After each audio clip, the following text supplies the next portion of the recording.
Today's topic is function operations part 2. So now we're going to evaluate them, which just means we're going to plug some value of x into the equation. And we're going to call this section 1.5. Okay, so first we're going to have two functions.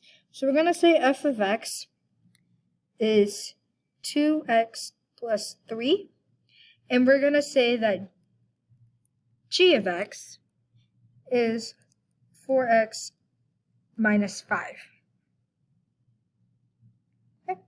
And when we're talking about function operations, there's two different ways that we can write something, a function operation. So sometimes you'll see it as f plus g of x, like this.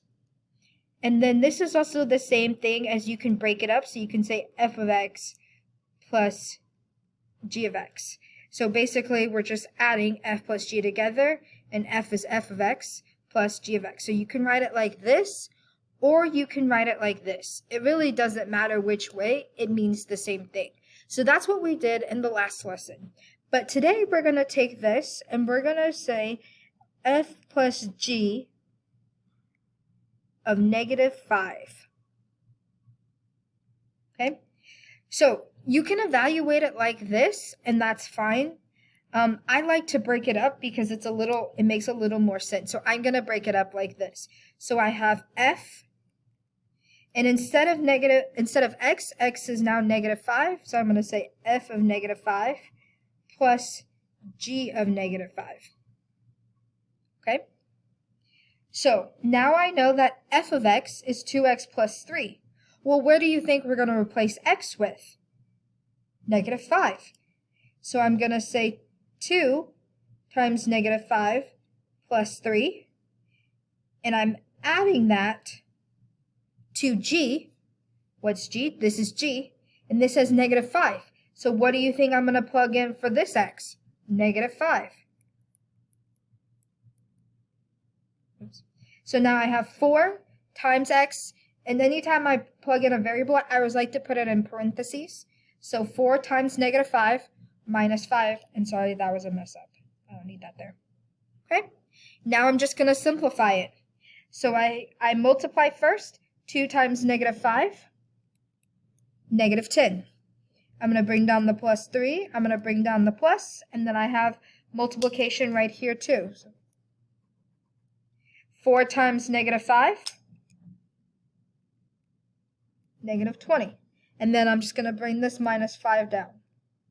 And now I'm just going to add or subtract from left to right. So I have negative 10 plus 3, which is negative 7. Bring everything else down. Negative 7 plus negative 20. Both of these are negative numbers. So I can add them together and keep the sign. Bring down the negative 5.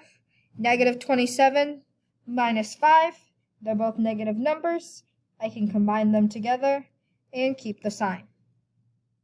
So that means that f plus g of negative 5 is negative 32. And I'm going to box it so you know that's my answer.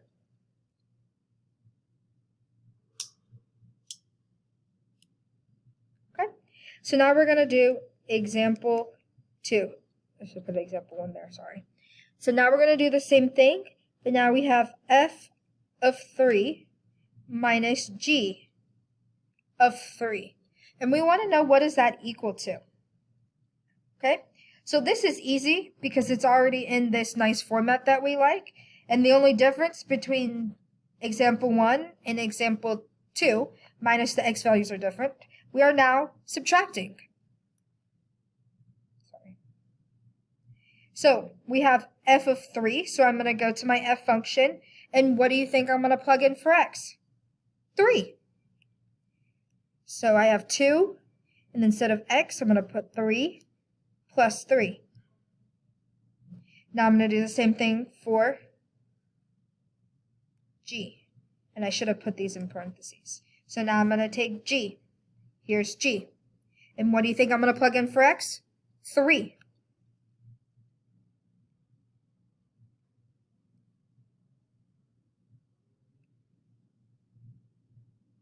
Okay, now I'm going to evaluate it. I got to get rid of the parentheses first.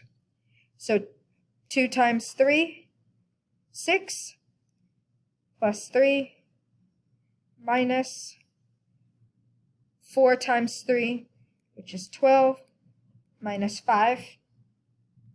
6 plus 3 is 9, minus 12 minus 5, which is 7. 9 minus 7, which is 2. And there we go.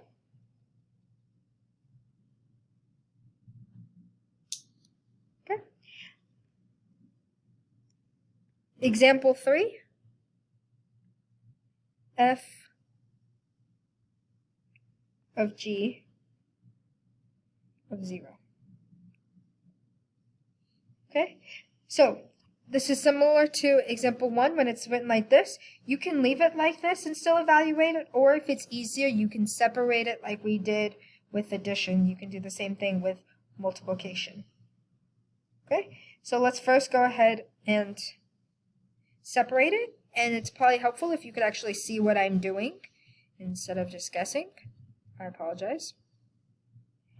So we have f times g of 0. So that's f of 0 times g of 0. So now let's figure out what f of 0 is. So let's go to the f function. And what do you think we're plugging in for x? 0.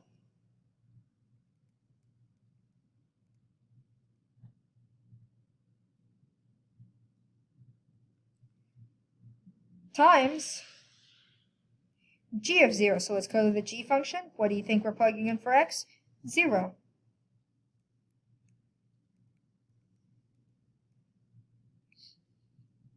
Okay, now let's evaluate it. 2 times 0 is 0, plus 3 is 3, times 4 times 0, which is 0, minus 5. So 0 minus 5 is minus 5. 3 times negative 5, negative 15. Okay. Oh, sorry. Can't see it anymore.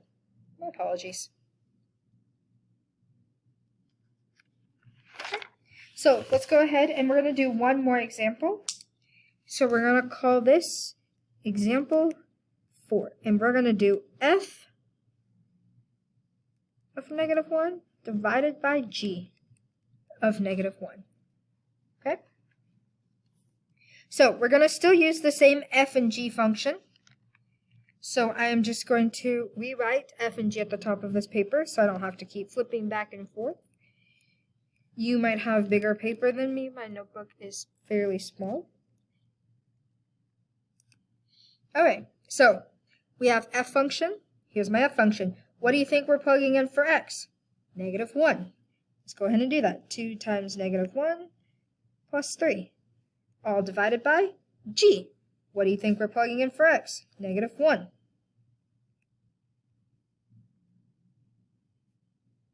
Simplify it. Multiply. 2 times negative 1. Negative 2. And then we just add the plus 3.